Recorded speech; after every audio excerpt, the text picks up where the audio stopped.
Hello everyone, a very good morning. मेरा नाम है doctor Swastika Sharma and a very warm welcome to Wisdom Nursing Coaching. तो इस series में question of the day series में हमारा आज का क्वेश्चन है, in laboratory culture most human pathogens grow best at. यानी कि जब हम लैबोरेटरी में बैक्टीरिया या किसी और माइक्रोब को ग्रो करते हैं तो कौन से टेम्परेचर पे वो बेस्ट ग्रो करता है, ये पूछा गया है आपका। बहुत आसान सा क्वेश्चन है, कई बार पूछा जाता है। हमारे ऑप्शंस हैं 30 to 37 degree Celsius, 15 to 20 degree Celsius, 38 to 50 degree Celsius, 20 to 30 degree Celsius. तो क्यों ग्रो कराते हैं हम माइक्रोब को लेबोरेटरी में, जरूरत ही क्या है? तो बेसिकली क्या होता है, किसी भी माइक्रोब को ग्रो इसलिए कराया जाता है ये देखने के लिए कि ह्यूमंस पे, इंसानों पे उसका क्या इफेक्ट है। तो ह्यूमंस पे इफेक्ट को या ह्यूमंस पे क्या असर है उसको स्टडी करने के लिए लैबोरेटरी में ग्रो कराया जाता है। और किसकी हेल्प से ग्रो कराया जाता है? कल्चर मीडिया की हेल्प से ग्रो कराया जाता है। पर ऐसा नहीं है कि माइक्रोब किसी भी टेम्परेचर, किसी भी पीएच पे ग्रो कर जाते हैं, ऐसा बिल्कुल नहीं है। हमें लैबोरेटरी में ऐसी कंडीशंस बनानी पड़ती है जिससे वो कंडीशंस ह्यूमन की बॉडी की कंडीशंस को रेप्लिकेट करें। यानी कि वो कंडीशंस इंसान की शरीर के अंदर की कंडीशंस जैसी हो, ऐसी कंडीशन बनानी पड़ती है हमें लैबोरेटरी की। चाहे वो टेम्परेचर यानी तापमान हो, चाहे वो पीएच हो, चाहे वो और न्यूट्रिएंट्स हो, वो सब हमें प्रोवाइड करना पड़ता है आर्टिफिशियली कल्चर मीडिया के थ्रू।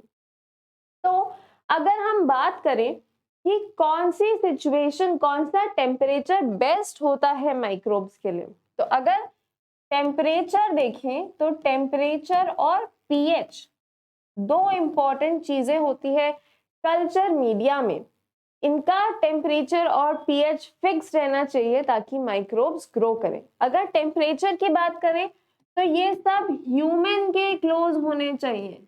जैसे कि ह्यूमन का body temperature about 37 degree Celsius होता है, तो उसी के आसपास माइक्रोब्स ग्रो करते हैं।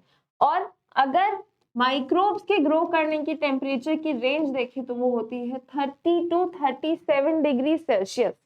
पर कुछ बैक्टीरिया ऐसे होते हैं जो इस टेम्परेचर से बहुत ज्यादा टेम्परेचर पे ग्रो करते हैं, जैसे स्टिएटोथर्मोफिलस।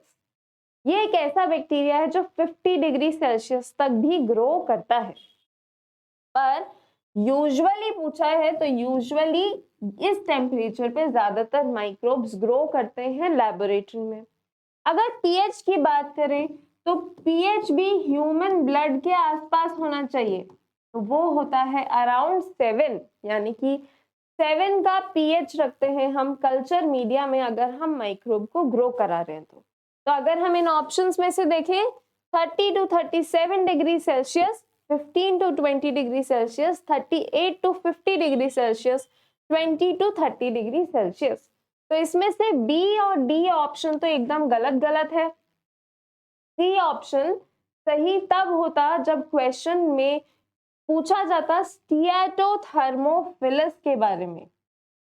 स्टिएटोथर्मोफिलस ये उन बैक्टीरियाज में से है जो कि हाई टेम्परेचर पे ग्रो करते हैं, तो ये टेम्परेचर सिर्फ स्टिएटोथर्मोफिलस के लिए सही है। पर ज्यादातर ह्यूमन पैथोजेंस के लिए क्या सही है? Option number A. कुछ बच्चे ऑप्शन नंबर ए और सी में कंफ्यूज हुए होंगे, पर जो सी ऑप्शन है वो सिर्फ एक पर्टिकुलर बैक्टीरिया के लिए है, वो है स्टिएटोथर्मोफिलस जो कि गर्मी में ग्रो करता है। पर ज्यादातर ह्यूमन पैथोजेंस 30 से 37 डिग्री सेल्सियस पे ग्रो करते हैं, इसीलिए इस क्वेश्चन का सही आंसर है option number A. Thank you everyone, I hope you have a very good day.